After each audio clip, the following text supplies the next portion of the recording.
গতকাল নোয়াখালী বনাম রংপুরের ম্যাচে ধারাভাষ্যকার তো এক পর্যায়ে বলেই ফেললেন যে এরকম নিখুঁত বোলার বাংলাদেশ টি-20 স্কোয়াডে নেই, যা তাকে খুব মর্মাহত করেছে।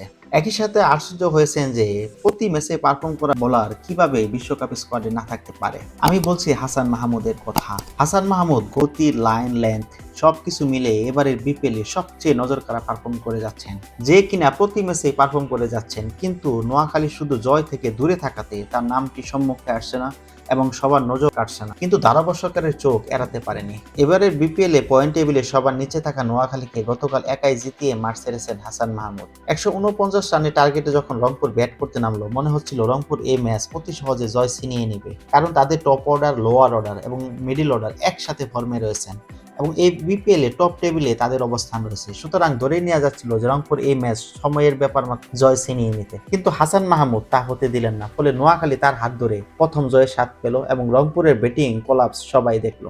যেখানে রংপুরের প্রতি ওভারে 7.5 করে রান প্রয়োজন ছিল, সেখানে নতুন বলে রংপুরের টপ অর্ডার ভেঙে দিল এবং লোয়ার অর্ডারে যখন ইফতেখার আহমেদ ম্যাচের মুড় ঘুরিয়ে দিচ্ছিল, তখনও আবির্ভাব হন হাসান মাহমুদ এবং তাকে আউট করে দলের জয় ছিনিয়ে আনেন।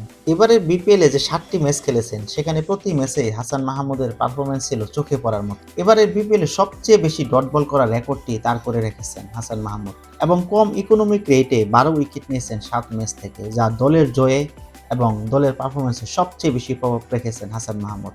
গতকালকের ম্যাচে 4 ওভারে 26 রান 4 উইকেট, এমন পারফরমেন্স যে কোনো ক্রিকেট ব্যক্তিত্ব প্রশংসা করতে ভুলবেন না।